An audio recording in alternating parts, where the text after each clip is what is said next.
नमस्ते, आप सभी विद्यार्थी का हमारे YouTube चैनल हिंदी पाठशाला पर स्वागत है।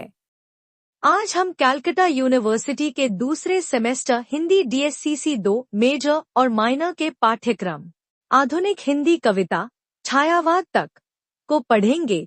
साथ ही चौथे सेमेस्टर में जिनका माइनर पेपर हिंदी है, उनका भी यही पाठ्यक्रम है। आज हम अयोध्या सिंह उपाध्याय हरिऔध के आखिरी के 3 रचनाओं को पढ़ेंगे। हमने पहले के 2 रचनाओं को विस्तार से समझाया है। डिस्क्रिप्शन में इस वीडियो का लिंक उपलब्ध है। चलिए तीसरी कविता को विस्तार से देखें। किसे खोजने निकल पड़ी हो, जाती हो तुम कहाँ चली, ढली रंगतों में हो किसकी, तुम्हें छल गया कौन छली। यहाँ कवि नदी से संवाद करते हैं, मानो वह कोई व्यक्ति हो। वह नदी से पूछते हैं कि तुम किसको खोज रही हो। तुम लगातार बहती जा रही हो, जैसे किसी लक्ष्य की तलाश हो। तुम्हारी लहरों में, रंगों में किसी का प्रतिबिंब है। कौन है वह जिसके प्रभाव में हो। और अंत में कवि पूछते हैं, क्या किसी ने तुम्हें धोखा दिया है। यह नदी के जीवन की शुरुआत और उसकी बेचैनी को उजागर करता है। क्यों दिन रात अधीर बनी सी, पड़ी धरा पर रहती हो। 2 सह आतप शीतवात सब, दिनों किस लिए सहती हो। यहाँ कवि नदी की सहनशीलता की प्रशंसा करते हैं। वह दिन रात, गर्मी सर्दी, आंधी तूफान सब सहती है, फिर भी बहती रहती है। कवि जानना चाहते हैं कि वह किस उद्देश्य के लिए इतना कष्ट सहती है। यह आत्मबल और धैर्य का प्रतीक है। कभी फैलने लगती हो क्यों, कृश तन कभी दिखाती हो। अंगभंग कर क्यों आपे से बाहर हो जाती हो। यह नदी के 2 रूपों को दर्शाता है। एक और वह बाढ़ बनकर फैल जाती है, दूसरी ओर गर्मियों में सूख कर संकुचित हो जाती है। कभी कभी वह विकराल हो जाती है और अपने तटबंध तोड़ देती है। यह प्रकृति की विविधता, परिवर्तनशीलता और उसकी प्रतिक्रियाओं का प्रतीक है। कौन भीतरी पीड़ाए, लहरें बन ऊपर आती हैं। क्यों टकराती ही फिरती हैं, क्यों कापती दिखाती है। यह नदी के अंतर्मन में छिपी पीड़ा को दर्शाता है, जो सतह पर लहरों के रूप में प्रकट होती है। ये लहरें टकराती हैं, कांपती हैं, मानो उसकी भावनाएं अशांत हों। यह गहरे भावात्मक संघर्ष का चित्रण है। बहुत दूर जाना है तुमको, पड़े राह में रोड़े हैं। है सामने खाइयां गहरी, नहीं बखेड़े थोड़े हैं। नदी का मार्ग सरल नहीं है, उसे अनेक बाधाएं, पत्थर, गहरी खाइयां, प्राकृतिक अवरोध पार करने पड़ते हैं। यह जीवन संघर्ष का प्रतीक है। कवि मानते हैं कि नदी की यात्रा अभी लंबी है और राह कठिन, पर तुमको अपनी ही धुन है, नहीं किसी की सुनती हो। कांटों में भी सदा फूल तुम, अपने मन के चुनती हो। यहाँ नदी की दृढ़ता और स्वतंत्रता को सराहा गया है। वह अपने ही रास्ते पर चलती है, किसी की परवाह नहीं करती। कांटों अर्थात कठिनाइयों के बीच भी वह सुंदरता अर्थात फूल चुन लेती है। यह आत्मनिर्भरता और सकारात्मक दृष्टिकोण का प्रतीक है। उषा का अवलोक वदन, किस लिए लाल हो जाती हो। क्यों टुकड़े टुकड़े दिनकर की किरणों को कर पाती हो। प्रभात में जब सूरज की पहली किरणें नदी पर पड़ती हैं, तो वह लालिमा से भर जाती है। यह उसकी सौंदर्याभिव्यक्ति है। वह सूरज की किरणों को टुकड़ों में बांट देती है। यह उसकी प्रभावशीलता और चमक की ओर संकेत करता है। क्यों प्रभात की प्रभा देखकर उर में उठती है ज्वाला। क्यों समीर के लगे तुम्हारे तन पर पड़ता है छाला। सुबह की रोशनी उसे प्रेरित करती है, उसमें ऊर्जा भरती है, लेकिन तेज हवा अर्थात समीर उसे पीड़ा पहुंचाती है। यह दिखाता है कि नदी को प्रेरणा भी मिलती है और कष्ट भी होते हैं। यह भावनाओं की जटिलता को दर्शाता है। सारांश। यह कविता नदी के बहाने जीवन की यात्रा, संघर्ष, संवेदना और आत्मबल का प्रतीकात्मक चित्रण है। कवि नदी को मानवीय रूप देकर उससे संवाद करता है और उसके भावों को उजागर करता है।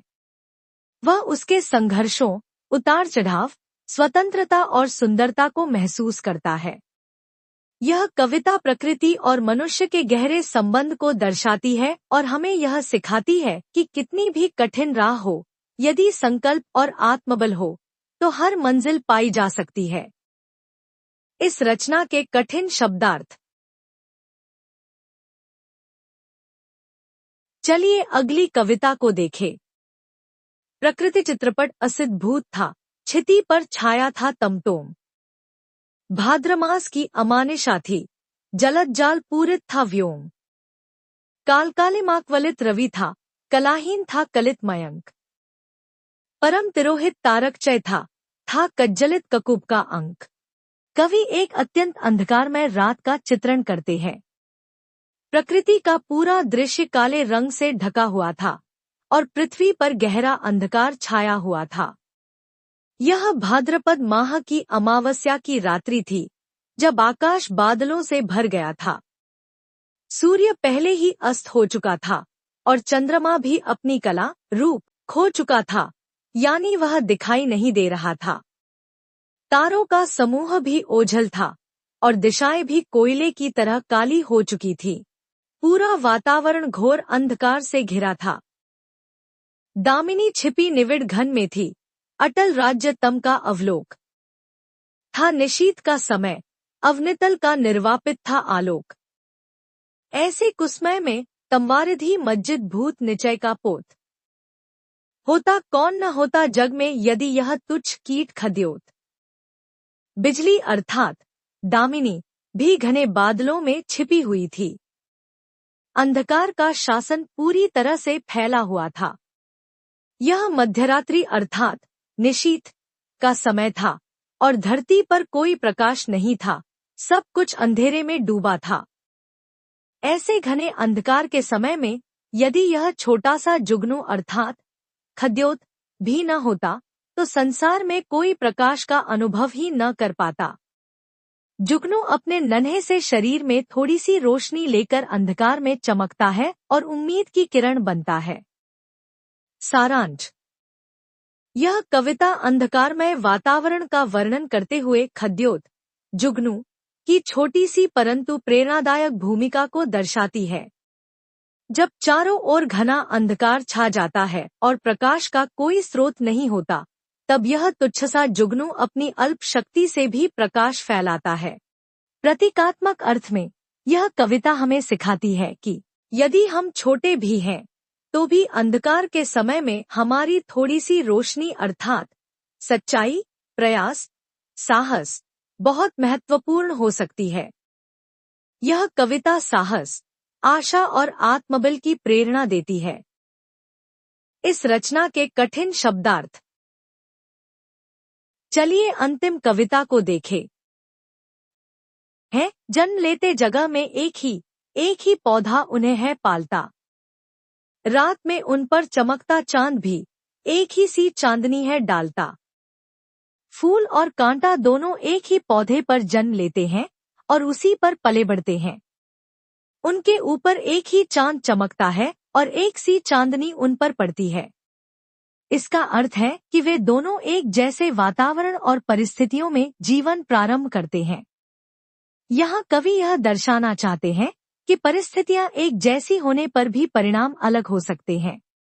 मेह उन पर है बरसता एक सी उन पर हवाएं हैं बही पर सदा ही यह दिखाता है हमें ढंग उनके एक से होते नहीं।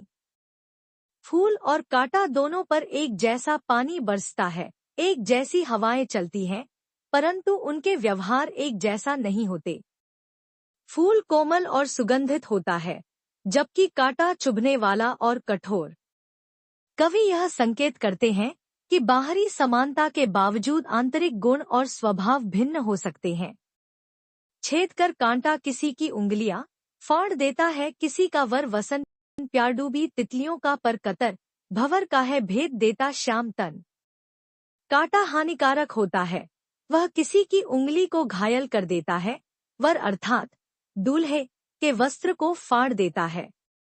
यहाँ तक कि प्रेम में डूबी तितलियों के पंख काट देता है और काले भंवरे के शरीर को भी चुभा देता है। यह पद्यांश कांटे की नकारात्मक प्रवृत्ति और विनाशकारी स्वभाव को दर्शाता है। फूल लेकर तितलियों को गोद में भंवर को अपना अनूठा रस पिला, निज सुगंधों और निराले ढंग से है सदा देता कली का जी खिला। इसके विपरीत फूल तितलियों को स्नेहपूर्वक अपनी गोद में लेता है, भंवरों को मीठा रस देता है और अपनी सुगंध व सुंदरता से आसपास की कलियों को भी प्रसन्न करता है। यह फूल के प्रेम, सेवा और सौंदर्य के गुणों को दर्शाता है। फूल सबके लिए सुखदायी और आकर्षक होता है। खटकता एक सबकी आंख में, दूसरा है सोहता सुर शीश पर, किस तरह कुल की बड़ाई काम दे, जो किसी में हो बड़पन की कसर। कांटा सबकी आंखों में खटकता है, जबकि फूल देवताओं के सिर पर शोभा पाता है। कवि यहाँ निष्कर्ष निकालते हैं कि यदि किसी व्यक्ति में गुण, विनम्रता और श्रेष्ठ आचरण नहीं है, तो केवल उसके कुल अर्थात वंश की प्रतिष्ठा से कोई लाभ नहीं होता। महानता का मूल्य केवल गुणों से ही होता है। सारांश: इस कविता के माध्यम से कवि यह संदेश देते हैं कि जन्म या वातावरण से किसी की महानता तय नहीं होती। व्यक्ति का आचरण, व्यवहार और दूसरों के प्रति दृष्टिकोण ही उसकी सच्ची पहचान है। जैसे फूल और कांटे एक ही पौधे पर उत्पन्न होकर भी अलग अलग भूमिका निभाते हैं, वैसे ही मनुष्य का मूल्य उसके गुणों और कर्मों से आका जाना चाहिए। हमें फूल की तरह सौम्य, सेवाभावी और सुगंधित बनना चाहिए, न कि कांटे की तरह चुभने वाले और हानिकारक। इस रचना के कठिन शब्दार्थ। यह वीडियो यहाँ समाप्त होती है। हम आशा करते हैं कि यह वीडियो आपको पसंद आई होगी। हमने दूसरे सत्र के लिए टेलीग्राम ग्रुप बनाया है, आप वहां पर पढ़ाई से संबंधित प्रश्न पूछ सकते हैं। अबाउट सेक्शन में लिंक उपलब्ध है। अगर आप चाहते हैं कि हमारी वीडियो आप तक जल्द से जल्द पहुंचे तो टेलीग्राम को ज्वाइन और चैनल को सब्सक्राइब करना न भूलें।